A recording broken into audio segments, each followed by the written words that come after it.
guys, and welcome back to another Lost Bits video right here on TetraBitGaming, the series where we explore the unused, scrapped, and unseen content in video games. Localized and released in English on November 5th, 2019, the Art of Super Mario Odyssey book is packed with a plethora of cool conceptual artwork, and many of these concepts are ones that didn't make it to the final release. So, just like I did with the Cuphead book a while ago, in this video we'll be taking a look at some of the cool concepts that were scrapped during the game's development. So let's crack this bad boy open, it's time to find some lost bits. Alright, so first up are what appears to be two scrapped cap captures in the game. The first of these is seen in conceptual artwork of Mario capturing a woolly mammoth in a really snowy area, presumably what would eventually become the Snow Kingdom. It's obviously not clear how this capture would work just based on this one image, but I guess it could let Mario blend in with other woolly mammoths, provide resistance to cold, and maybe break some objects like Mario can with the dinosaur capture.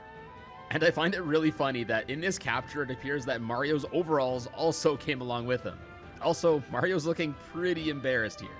Anyways, next, the second unused capture is actually one for Bowser?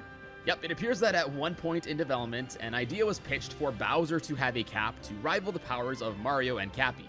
With this dark green Koopa hat, in this conceptual idea for a Bowser boss battle, Bowser was to throw the cap at Peach to capture her and become Peach. Yep, although Bowsette was created about a week before this artwork first came out in Japan, I guess Nintendo has had the idea of Bowser taking over Peach's body for a while.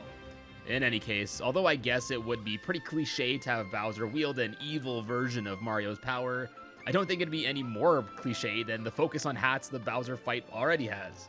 I am super interested, however, in exactly how the developers were thinking a fight with Peach was going to play out though. Next up, there are these conceptual designs for the Super Mario Odyssey amiibo.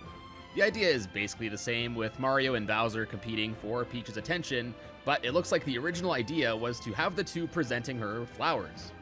I guess this was changed since the scene only made sense if you did have all three amiibo, whereas the final designs look fine as standalones.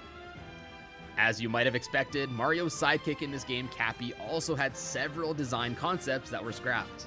These designs covered it all, from various bunny designs to looking like a Luma, an infant, a moon fella kind of like Twyla from Mario Party 6, some fairy style similar to the Sprixies from 3D World, some bird-looking thing, a platypus, a duck. It's pretty cool to see how many different design ideas there were, and apparently one of the ideas was for Cappy to be powered by moonlight, but this was apparently kinda lame.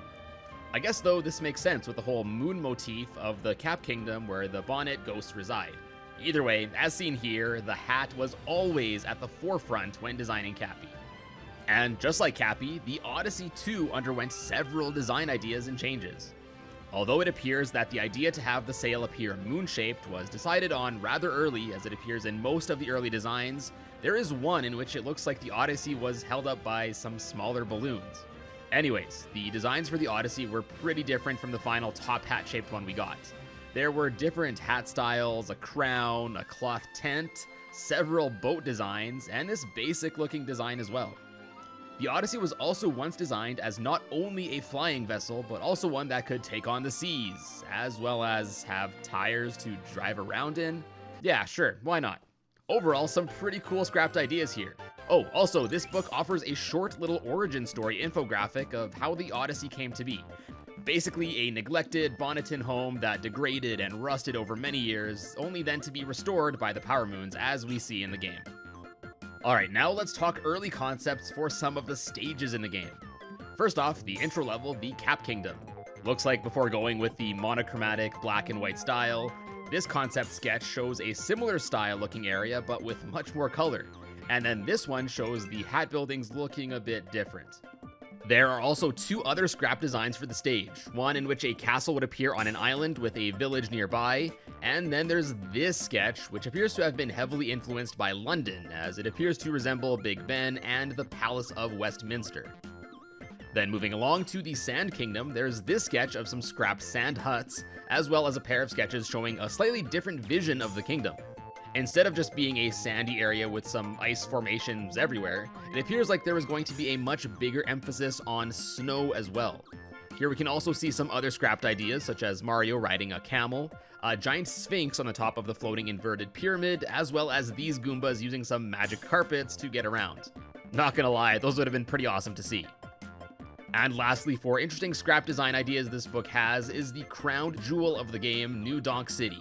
There are so many cool design concepts here. Mario helping out some stray cats to get a power moon, Mario being a good pal and just listening to this guy's problems, going shopping with Peach, and then my favorite, hanging out with some business Goombas on an elevator. Now that would be awesome. The book also has various scrap designs for the citizens of New Donk City. I know a lot of people aren't super keen on how, well, plain the folks here look, and it looks like they were once intended to look at least a bit less generic.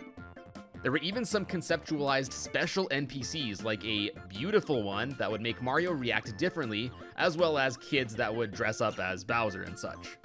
Also, apparently, Mario is gonna be a felon. But yeah, stealing hats from NPCs would have been pretty cool.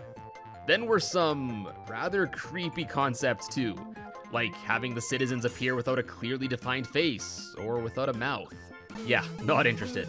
Furthermore, other cool scrapped ideas include interacting with NPCs that would grow as the game progresses, which here is shown as Mario meeting a kid who wanted a trumpet, then later in the game he would be seen playing it poorly, and then practicing, building an audience, and finally becoming a star. This honestly would have been such an awesome concept if something like this would happen in each kingdom. Then the last scrapped concept for New Donk City here was to have the city be populated by 8-bit style characters. Another idea I think I like more than the generic citizens we got. This book also outlines several scrapped graffiti designs that could have been used, with several slick looking designs in the mix. Lastly, I'm sure many of you have seen this image around the internet that got really popular when this book first released, and that's of Rosalina in some casual attire playing guitar. Now, it's not clear what this was intended for, but since she's here amongst the art for New Donk City, I guess she might have once been planned to make some sort of appearance here, maybe as a busker on the street or something. But at the end of the day, no Rosalina appearance in this game, unfortunately. Next are several scrap designs for Sherm, as well as a concept that instead of Mario taking control of the Sherm's soul, he would instead hit off its top and then could jump on top of it to take over some controls. This book also goes over several other hats that Madame Brood's Chain Chomp could have had, including bunny ears, instead of the final one that was chosen. Now, for those that don't know, once you complete the game, Peach can be found in all of the game's kingdoms in one of 6 different outfits. So no, unfortunately, there wasn't a unique outfit for each kingdom, but this book outlines several scrapped ideas. These include an alternate, more formal one, an alternate one for the Sand Kingdom, a different kimono, several scrap designs to be used in New Donk City, different beachwear, even more different beachwear, and then several other patterns that were also considered for the kimono. And lastly for this video, one of the most defining things about Super Mario Odyssey, at least to me, is the ability to play as Mario in a wide variety of different costumes. Now, the game already has a ton of outfit options to choose from, but of course, there were a number of ideas and designs that didn't quite make the cut. A different poncho, a mariachi outfit, the skeleton costume with Mario's hat, gloves, shoes still on, and eyes still present, which is way creepier than it needs to be. Then there are some scrap designs for the sailor costume, the knight, different resort outfit designs, including wearing casual clothing, and different clown designs, which make Mario look like a jester. There are also several unused designs for Mario's boxer shorts, including Cat Peach, Yoshi, a Luma, a Goomba, a Famicom controller, a pipe. I'm not sure if they were just trying to decide on one design, but it would have been a cool feature if you could change between different designs of boxers in the game.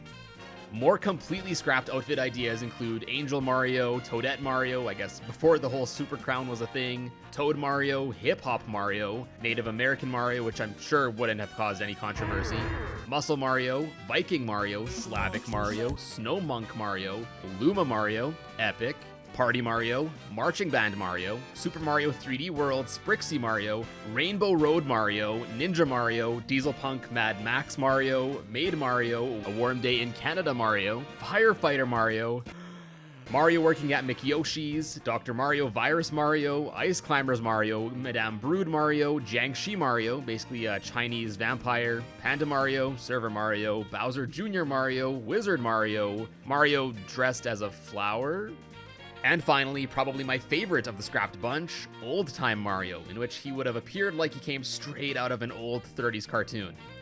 Whew, that was a lot of scrap designs. Of course, the developers had to narrow down the list considerably, and according to the character art lead, Sho Murata, they scrapped many of the costumes since they deemed they weren't suitable for mixing and matching with other sets, or they just felt that they didn't fit the progression of the game. Either way, I'm not gonna lie, there were a lot of scrap designs that I would have loved to see in this game. I think the world needs some more Luma Mario in it.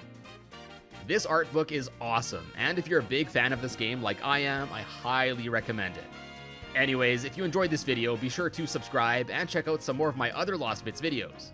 But as always guys, thank you all so much for tuning in, and I will see you in a bit.